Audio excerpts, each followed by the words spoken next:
Hello everyone, welcome to Edu Growth. This is Saumya और आज हम करेंगे class 12th economics, macro economics, chapter 10 part 1, government budget and the economy. अब hope आपको मेरी वीडियोस पसंद आई हो। अगर आपको वीडियो पसंद आए प्लीज वीडियो को लाइक कीजिएगा एंड कोई भी डाउट है नीचे कमेंट सेक्शन में, टेलीग्राम ग्रुप पे आप हमें व्हाट्सएप भी कर सकते हैं। Now let's start. Now this is something about me. अगर आप कॉन्टैक्ट करना चाहते हैं तो आप इस नंबर पे कॉन्टैक्ट कर सकते हैं। लाइव क्लासेस के लिए भी आप कॉन्टैक्ट कर सकते हैं। This is my email ID. You can follow me on Instagram as well. नीचे डिस्क्रिप्शन में आपको इंस्टाग्राम एंड टेलीग्राम के डायरेक्ट लिंक्स मिल जाएंगे, आप वहां पे भी मुझे फॉलो कर सकते हैं। Now let's start. Now firstly we'll understand the meaning of government budget. Government budget क्या होता है? 1 फरवरी को फाइनेंस मिनिस्टर प्रेजेंट करता है। फाइनेंस मिनिस्टर प्रेजेंट करता है annual budget of the government. और कौन अप्रूव करता है उसे? पार्लियामेंट अप्रूव करता है। तो अब उस बजट में जो एनुअल बजट होता है, गवर्नमेंट बजट होता है, उसमें क्या क्या होता है? The first thing is the financial performance of the government over the past 1 year. तो लास्ट ईयर की फाइनेंशियल परफॉर्मेंस भी होती है उस बजट के अंदर। Second is the financial programmes and policies of the government for the next 1 year. जो भी गवर्नमेंट ने पॉलिसीज और प्रोग्राम्स बनाए हैं कमिंग ईयर के लिए, वो भी उस गवर्नमेंट बजट में इंक्लूडेड होते हैं। अब जो पॉलिसीज और प्रोग्राम्स हैं, इसको हम बजटरी पॉलिसी भी कहते हैं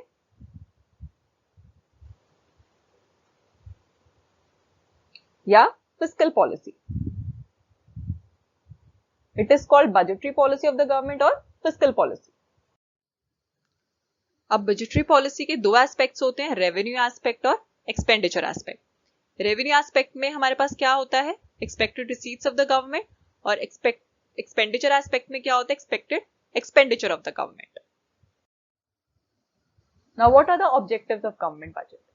अब ये पढ़ेंगे हम कि गवर्नमेंट बजट क्यों बनाते हैं, इसका ऑब्जेक्टिव क्या होता है। सबसे पहला ऑब्जेक्टिव है जीडीपी ग्रोथ। अब ये एक सेंट्रल ऑब्जेक्टिव होता है गवर्नमेंट बजट का। और ये कैसे अचीव करती है government GDP growth? By making public investment expenditure. सबसे पहले पब्लिक एक्सपेंडिचर करके, पब्लिक इन्वेस्टमेंट एक्सपेंडिचर करके, जितना गवर्नमेंट एक्सपेंडिचर करेगी उतनी ही जीडीपी ग्रोथ होगी। Second, by inducing private investment expenditure. अगर इंड्यूस करे गवर्नमेंट की प्राइवेट एक्सपेंडिचर बढ़े, प्राइवेट इन्वेस्टमेंट एक्सपेंडिचर बढ़े, सो जीडीपी ग्रोथ भी इंक्रीज होगा। अब कैसे करेगी government induce? Through tax rebates and subsidies. अगर गवर्नमेंट टैक्स में रिबेट दे और सब्सिडीज दे तो ज्यादा से ज्यादा प्राइवेट इन्वेस्टमेंट आएगी इकोनॉमी के अंदर और उससे जो जीडीपी ग्रोथ है वो इंक्रीज हो। Now the second objective is allocation of resources. अब जो प्राइवेट इन्वेस्टर्स होते हैं, प्राइवेट एंटरप्राइजेस होते हैं, दे ऑलवेज डिजायर कि वो ज्यादा से ज्यादा प्रॉफिट्स अर्न कर सकें। सो अब ये पॉसिबल नहीं होता है कि हम सोशल वेलफेयर वहां पे प्रमोट कर सकें। So the allocation of resources in a manner such that there is a balance between the goals of profit maximization and social welfare. तो गवर्नमेंट का जो बजट होता है, उनका एम क्या होता है गवर्नमेंट बजट का? कि there is a balance between profit maximization और social welfare, कि ज्यादा से ज्यादा प्रॉफिट भी हो और सोशल वेलफेयर भी हो। तो इसके लिए गवर्नमेंट क्या करती है? Production of goods which are injurious to health is discouraged through heavy taxation. जितने भी गुड्स हैं जो हेल्थ के लिए अच्छे नहीं है, उन पे ज्यादा से ज्यादा टैक्स लगाती है ताकि वो इतने प्रमोट ना हो और डिस्करेज हो। And on the other hand production of socially useful goods is encourage through subsidies. और सब्सिडीज देती है सोशली यूजफुल गुड्स पे ताकि वो इनकरेज हो। अब ये जो इंजूरियस टू हेल्थ है, इसका एग्जांपल है अल्कोहल, सिगरेट्स। ये इंजूरियस टू हेल्थ है तो इस पे गवर्नमेंट ज्यादा से ज्यादा टैक्स लगाती है। और socially useful goods like khadi, इस पे गवर्नमेंट सब्सिडीज देती है so that there is balance between profit maximisation and social welfare. Now the third objective is provision of public goods. Now supply and demand forces do not allow production of public goods. अब जो supply और demand forces होते हैं market के, उससे public goods की production नहीं होती है क्योंकि इसकी डिमांड ही नहीं होती है इकोनॉमी में। सो ये कौन करता है प्रोडक्शन? गवर्नमेंट करती है। अब पब्लिक गुड्स कौन से होते हैं? जो collective needs of the people satisfy करते हैं।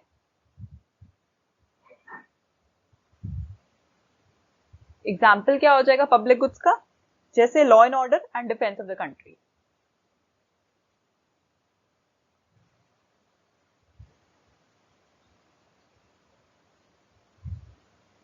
It is through budgetary allocation of funds that these goods are sufficiently provided to the people. अब budgetary allocation से होता है, budget इस पे allocate होता है इसमें, ताकि ये goods sufficiently लोगों तक पहुंच पाए और उनकी help कर सके। Now the fourth objective is redistribution of income and wealth. तो ये भी budget से allocate होता है on the taxation and subsidies. The government uses fiscal instruments of taxation and subsidies. So taxation और सब्सिडीज यूज करती है government to redistribute the income and wealth. अब equitable distribution of income and wealth is a sign of social justice. अगर हर एक को equal income और wealth मिल रहा है, इसका मतलब there is social justice in the economy. और ये किसी भी वेलफेयर स्टेट का मेन ऑब्जेक्टिव होगा। अब जो distribution of income and wealth है, ये इंप्रूव कैसे हो सकता है? दो वेज हैं। पहला way, by imposing taxes on rich and giving subsidies to the poor. Basically rich pay taxes impose करने हैं और सब्सिडीज पुअर को देनी है। Second is by supplying food grains to BPL population at a low price. तो below poverty line जो population है, उनको लो प्राइस पे अगर हम फूड ग्रेन्स प्रोवाइड करा रही है government, that is also redistribution of income and wealth. Now the fifth point is balanced regional growth. अब जो बजटरी पॉलिसी है, ये प्रायोरिटी देती है बैकवर्ड रीजन्स को इकोनॉमी के अंदर, कंट्री के अंदर। और ये कैसे अचीव होता है? ये अचीव होता है through liberal tax law for backward region. मतलब बैकवर्ड रीजन, जो बैकवर्ड लोग हैं, उनको लिबरल टैक्स लॉज, उनसे ज्यादा टैक्स ना लिया जाए, उनके लिए जो टैक्स लॉज होंगे वो लिबरल होंगे, वो बाकियों के कंपैरेटिवली लिबरल होंगे। Second, special establishment of special economic zones. SEZ means special economic zones.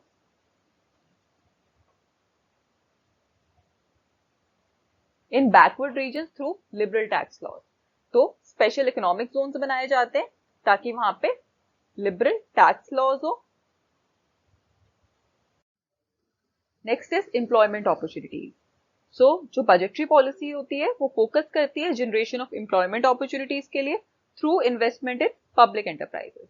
अगर गवर्नमेंट पब्लिक एंटरप्राइज में इन्वेस्ट करेगी, पब्लिक सेक्टर की ग्रोथ होगी, जिससे एम्प्लॉयमेंट अपॉर्चुनिटीज आएंगी और लोगों को ज्यादा से ज्यादा एम्प्लॉयमेंट मिलेगी। जो बजटरी प्रोविजंस हैं, they are made for schemes. कौन कौन सी स्कीम्स हैं इसके अंदर? जैसे MNREGA,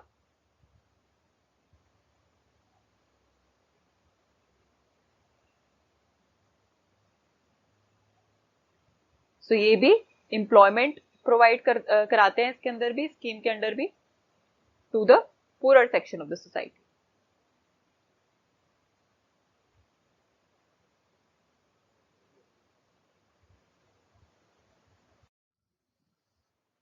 now next is economic stability. अब जो फ्री प्ले ऑफ मार्केट है, that is forces of demand and supply, they are bound to generate trade cycles. इनको ट्रेड साइकिल्स जनरेट करनी पड़ती है, उसको हम बिजनेस साइकिल्स भी कहते हैं। और ये क्या होती है? These refer to phases of recession, depression, recovery and boom. इसे कहते हैं बिजनेस साइकिल्स। और जो गवर्नमेंट है, it is always committed to save the economy from business cycles. तो गवर्नमेंट नहीं चाहती है ये सारे फेजेस आए और उनको सेव करने की कोशिश करती है। सो बजट इसमें एक इंपॉर्टेंट रोल प्ले करता है to correct inflation and deflation. तो जब भी इन्फ्लेशन होती है, डिफ्लेशन होती है, तो बजट अकॉर्डिंगली उसे करेक्ट कर देता है।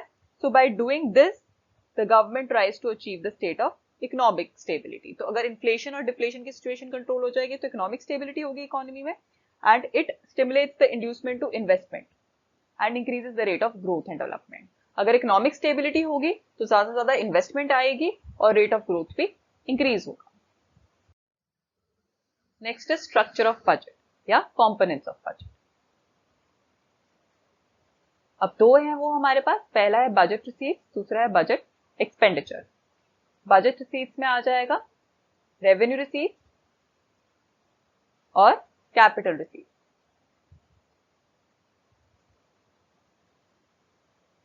और बजट एक्सपेंडिचर में revenue expenditure and capital expenditure.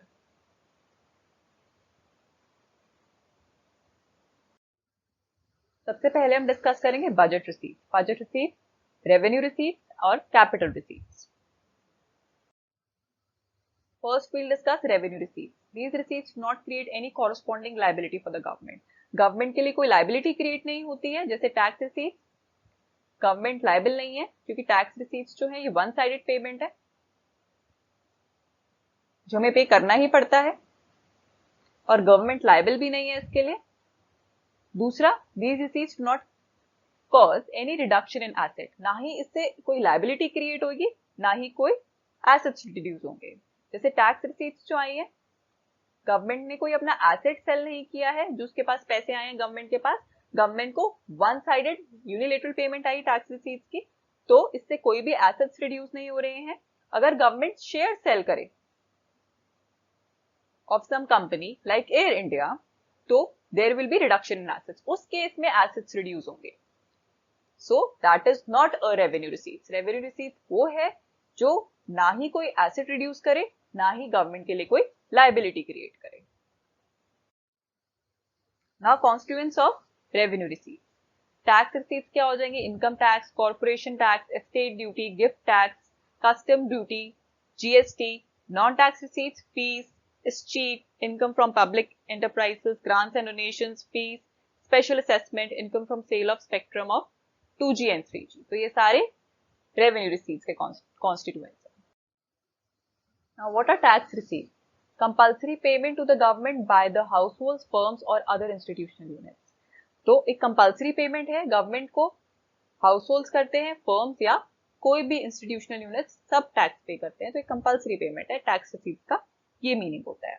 अब tax payer can not expect any service और बेनिफिट फ्रॉम द गवर्नमेंट, पर इसके बदले गवर्नमेंट लायबल नहीं है, हम कुछ एक्सपेक्ट नहीं कर सकते कोई सर्विस या कोई बेनिफिट फ्रॉम द गवर्नमेंट।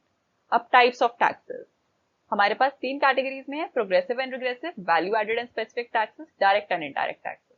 अब इसको एक एक करके समझेंगे। Now we'll understand what is progressive and regressive tax. Progressive tax when rate of tax increase with increase in income, जैसे income tax.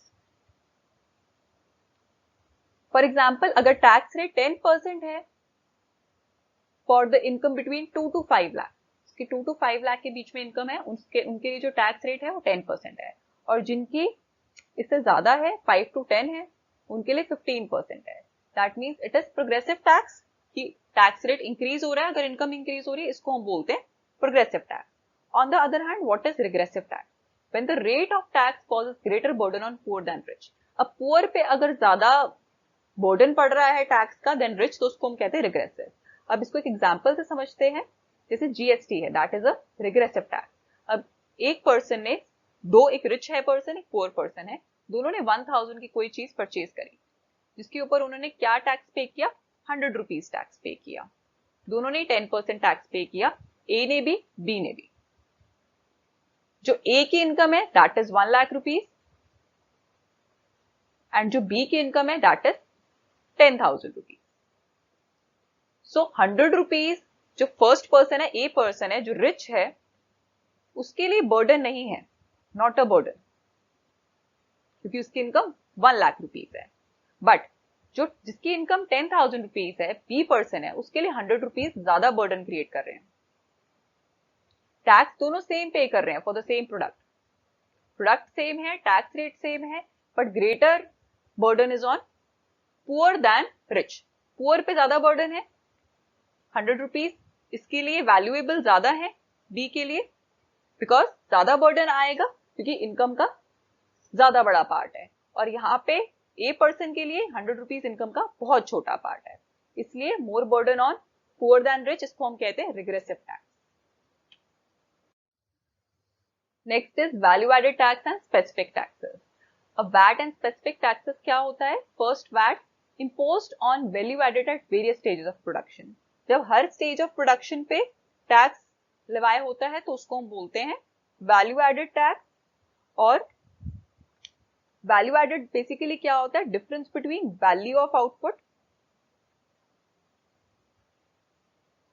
value added, value of output minus intermediate consumption, that is value added. और GST है, it is important form of VAT. GST भी हर stage of production पे लगता है. Next is specific tax. It is levied on commodity on the basis of its unit size or weight. जब unit size और wait के हिसाब से लगता है टैक्स, उसको हम बोलते हैं specific tax. Next is direct and indirect tax. ये पहले भी पढ़ा होगा. डायरेक्ट टैक्स में burden is borne by the person on whom it is imposed. जिसके ऊपर इम्पोज किया जाता है वही इसे पे करता है, जैसे इनकम टैक्स. ये डायरेक्ट टैक्स है. इनकम टैक्स डायरेक्ट टैक्स है. कॉर्पोरेशन टैक्स डायरेक्ट टैक्स है. गिफ्ट टैक्स डायरेक्ट टैक्स है. ये सारे टैक्सेस डायरेक्ट हैं. जिस पर्सन पे होते हैं उसी को ही पे करने पड़ते हैं. दूसरा है indirect tax. Now whose initial burden is on one person but he succeeds in shifting the burden to another person. तो जिसका इनिशियल किसी और पर्सन पे होता है बर्डन, बट वो धीरे धीरे शिफ्ट करता है. For example GST. GST producer देता है सबसे पहले जब भी वो प्रोडक्ट बनाता है, बट वो अल्टीमेटली जो प्रोड्यूसर है वो टैक्स किससे ले रहा है? कंज्यूमर से. सो that is indirect tax. Next, non tax receive. First is fee. A fee is payment to the government for the services that it renders to the people. जो government हमारे लिए सर्विस करती है उसके बदले में हम उन्हें फीस देते हैं, तो उसको हम बोलते हैं फीस. जैसे लैंड रजिस्ट्रेशन फीस,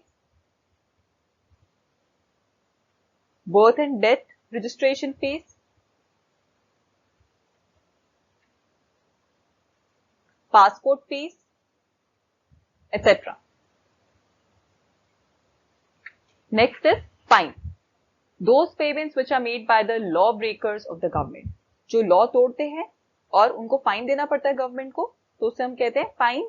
और ये बेसिकली इकोनॉमिक पनिशमेंट्स होती हैं लॉ ब्रेक करने के लिए. ये रेवेन्यू के लिए नहीं होती है, गवर्नमेंट रेवेन्यू के लिए नहीं होती है, बट ताकि जो पीपल हैं they are respectful to the laws, उसके लिए फाइन लिया जाता है. So first non tax receipt is fine and fee. Next is escheat. It refers to that income of the state which arises out of the property left by the people without illegal heir. अब इसमें क्या होता है, जो भी किसी property के लिए कोई अगर क्लेमेंट नहीं है, दैट मीन्स कोई क्लेम करने वाला नहीं है प्रॉपर्टी को, तो वो स्टेट के पास चली जाती है. यहाँ पे स्टेट मतलब गवर्नमेंट. गवर्नमेंट के पास चली जाएगी वो प्रॉपर्टी, और जो गवर्नमेंट होगी it will make revenue out of it.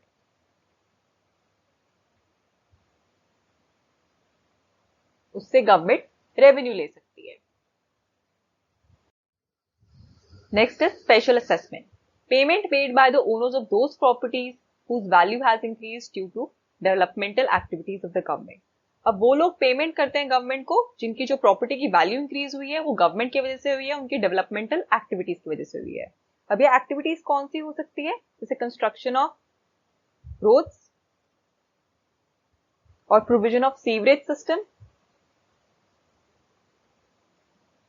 Construction of drains,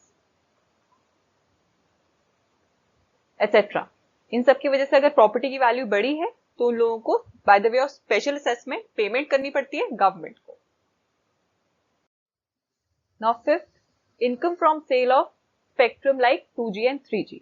तो इससे अगर गवर्नमेंट को इनकम मिल रही है that is also non tax receipt. Next, grants and donations. अब जो ग्रांट्स हैं ये भी गवर्नमेंट रेवेन्यू का सोर्स है, और ये बहुत कॉमन है लोगों के लिए to offer donations to the government जब नेचुरल कैलामिटीज होती हैं. जैसे अभी साइक्लोन के टाइम पे भी या कोरोना के टाइम पे भी काफी ग्रांट्स और डोनेशंस दी गई गवर्नमेंट को. जब भी कोई नेचुरल कैलामिटीज होती है, अर्थक्वेक होते हैं, फ्लड्स होते हैं, फेमाइन्स होते हैं, तब लोग डोनेशन देते हैं गवर्नमेंट को. Next is income from public enterprises. अब ये इनकम जो पब्लिक एंटरप्राइजेस हैं जो गवर्नमेंट ओन्ड है, गवर्नमेंट ओन्ड एंटरप्राइजेस से जो इनकम आ रही है that is also non tax receipt. जैसे Indian Railways, Indian Oil, Bhilai Steel Plant, etcetera. तो इससे जितना भी प्रॉफिट आ रहा है वो सारा इनकम फ्रॉम पब्लिक एंटरप्राइज। अभी हमने पढ़ी थी रेवेन्यू रिसीट्स, अब हम पढ़ेंगे capital receipts. These receipts create a liability for the government. अब जो रेवेन्यू थी वो लायबिलिटी नहीं क्रिएट करी थी, टैक्स लायबिलिटी नहीं क्रिएट करी थी, but capital receipts liability create करती है गवर्नमेंट के लिए, और गवर्नमेंट को उसके बदले बेसिकली कुछ करना पड़ता है। सो फॉर एग्जाम्पल लोन्स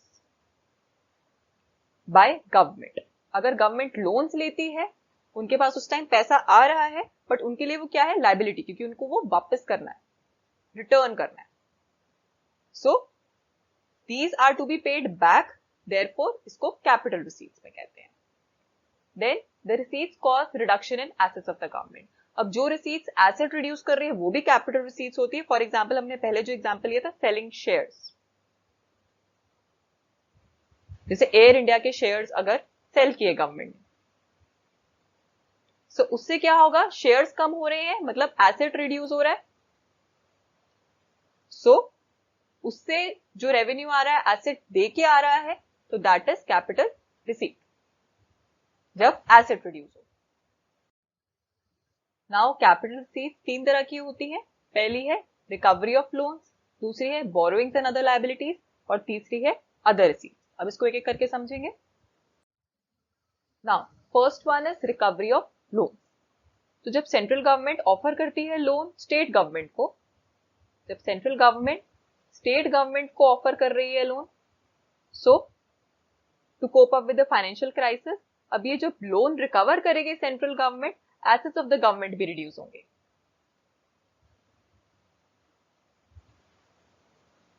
इसलिए उसको हम कैपिटल रिसीट्स कहते हैं।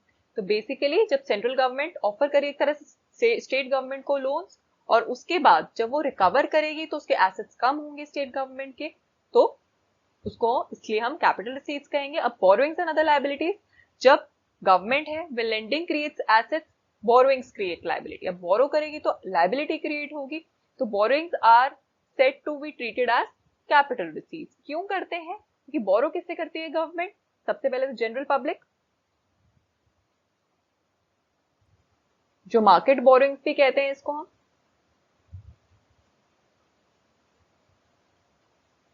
Then RBI, third rest of the world.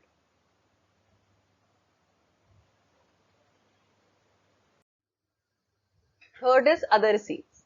अब इसमें क्या इंक्लूडेड होता है, डिसइन्वेस्टमेंट। डिसइन्वेस्टमेंट क्या है, government sell of its shares of public sector enterprises to private sector. Basically government sector के शेयर्स गवर्नमेंट प्राइवेट को सेल कर देती है, विच कॉजेस प्राइवेटाइजेशन। और जो डिसइन्वेस्टमेंट से मनी रिसीव करती है government, that is treated as capital receipt, क्योंकि उससे जो एसेट्स है वो रिड्यूस हो रहे हैं। शेयर सेल करने से एसेट रिड्यूस होता है गवर्नमेंट का, सो इसलिए इसको हम कैपिटल रिसीट कंसिडर करते हैं। Now here is the end of this video. अगर आपको ये वीडियो पसंद आई हो प्लीज वीडियो को लाइक कीजिएगा, चैनल को सब्सक्राइब कीजिएगा, एंड कोई भी डाउट है नीचे कमेंट सेक्शन में, टेलीग्राम ग्रुप पे या व्हाट्सएप ग्रुप पे या पर्सनली टेक्स्ट करके भी आप पूछ सकते हैं। Thanks for watching.